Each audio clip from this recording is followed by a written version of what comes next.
Hare Krishna. So Arjuna has sufficiently glorified Krishna in two shlokas, the first two shlokas of chapter 11.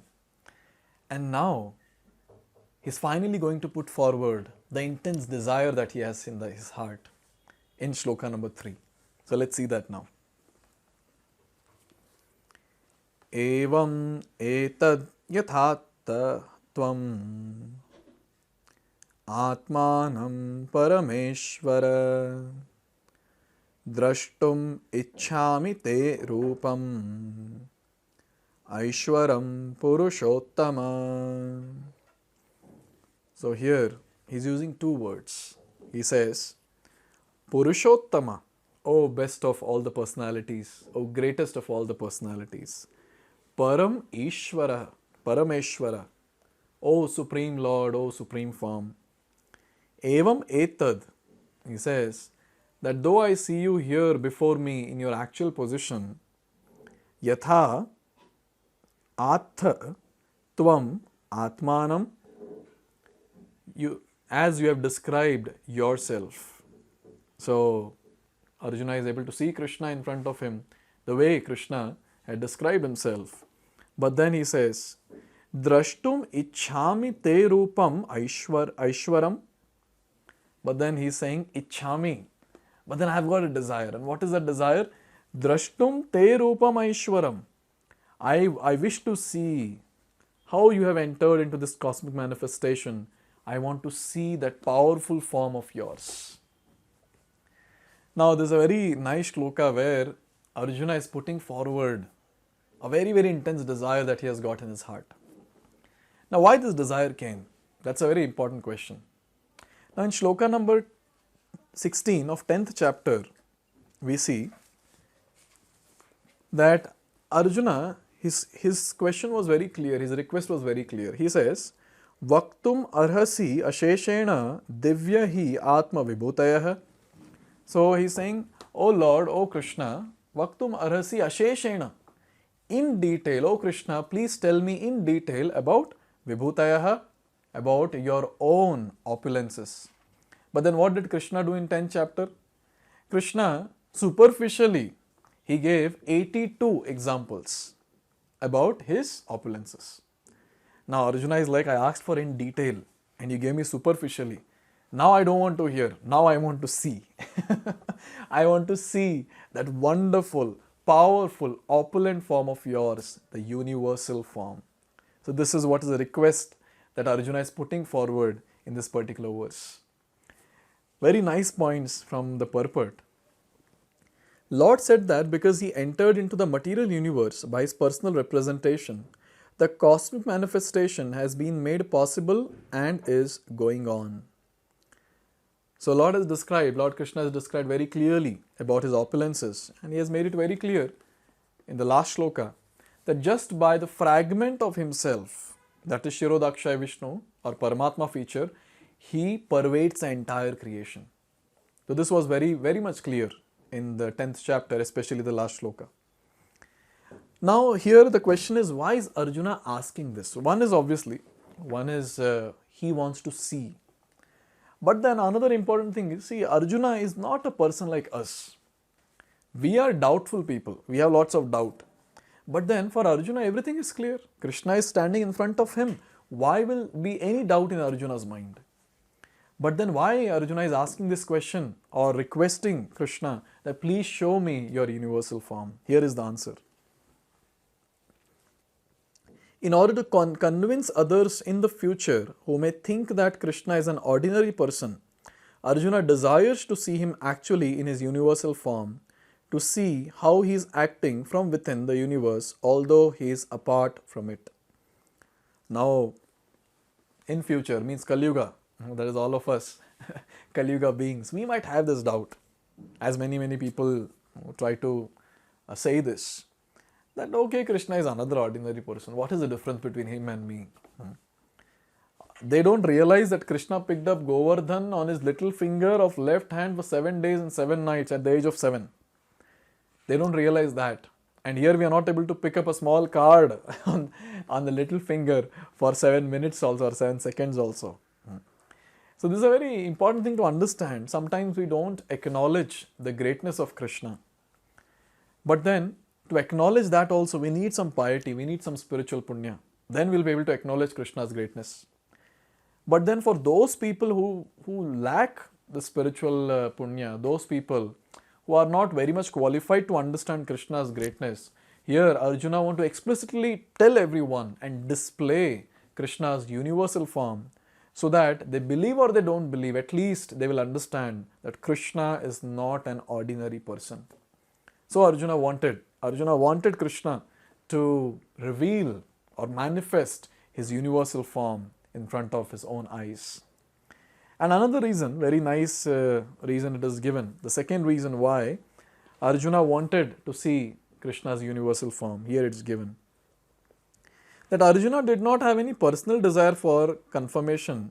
Krishna also understands that Arjuna wants to see the universal form to set a criterion. For in the future there would be many impostors who would pose themselves as incarnations of God. The people therefore should be careful. One who claims to be Krishna should be prepared to show his universal form to confirm his claim to the people. This is the second reason. First is, for people who think Krishna to be ordinary person, Arjuna wanted him to show universal form. Second is to set the criteria. Who is Krishna?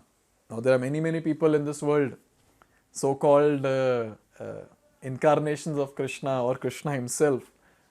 For them this is a criteria. If you are Krishna, then reveal your universal form. So if you are able to reveal your universal form, we'll accept that you are Krishna. So this is a criteria for understanding the person as God or not. So any time in future, if we come across any Krishnas in this world, any new Krishna in the market, we have to ask that person first that you are telling that you are Krishna, so you have shown your universal form in Bhagavad-gita to Arjuna. So if you are really Krishna, then show your universal form here in front of me. Then I'll accept that you are Krishna. So these are the two reasons why Arjuna is asking this or requesting Krishna to show his universal form. And now here a nice point is mentioned. Arjuna's addressing the Lord as puruṣottama is also significant. So what is the reason that Arjuna is using this word puruṣottama?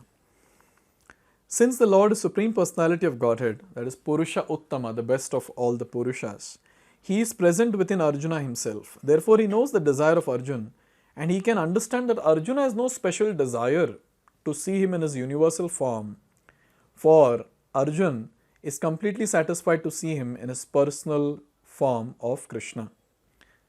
So this is a nice point. Externally, Arjuna is speaking and is requesting that, oh Krishna, please show me your universal form. But then what is the internal mood of Arjuna? That only Krishna knows. Why? Because Krishna is there in his heart. Krishna is there in all of our hearts. Krishna says in Bhagavad-gita, in chapter 15, Shloka number 15, Sarvasya chaham hridi sannivishto matta smritirjnanam apohanam cha vedesha sarve rahameva vidyo vedanta kritveda vit eva chaham. So Krishna is saying that sarvasya chaham hridi sannivishtaha. I am there in each and every living entity's heart. He confirms this again in 1861, where he says, Ishvara sarva bhutanam riddhesha Arjuna tishtati. Oh Arjuna, I am there in each and everyone's heart. So he is there in the heart of Arjuna also. So Arjuna is speaking something, but the internal mood of Arjuna is understood by Krishna, because Krishna is there within his heart. This is a very nice understanding for all of us also. Externally we might act that we are great personalities. Externally we might speak big things. But then internally it might be something else. Externally we can maybe convince many mortal beings of this world, but internally can we convince Krishna? This is a very important question. So whenever we are trying to fake ourselves in front of others, we need to understand that we cannot fake ourselves to Krishna. Krishna knows us in and out both. He knows what we are thinking. He knows what is there in our heart. He knows our desires very clearly. So, as devotees, it's very important for all of us to remain simple, to remain what we are within and show that outside also. Obviously, that doesn't mean that we're cruel inside or we'll be cruel outside. So basic point is, we remain simple within and outside also. So it's a very important point for devotees, because Krishna is attracted by the simplicity of the devotee and not by his duplicity or duplicit nature. In fact, Krishna does not like duplicit people. He makes it very clear at different places. Another thing is, many times people ask this question that why Krishna is not understanding my desire. It's not that he does not understand our desire. He knows what we want. He's there in our heart. He is abhigya. He knows everything. He's omnipotent. He knows everything. But then, whatever is good for us, only that he will sanction. This is the best part about Krishna. So he will know our desire to the core. He will know what is good and what is bad and accordingly sanction.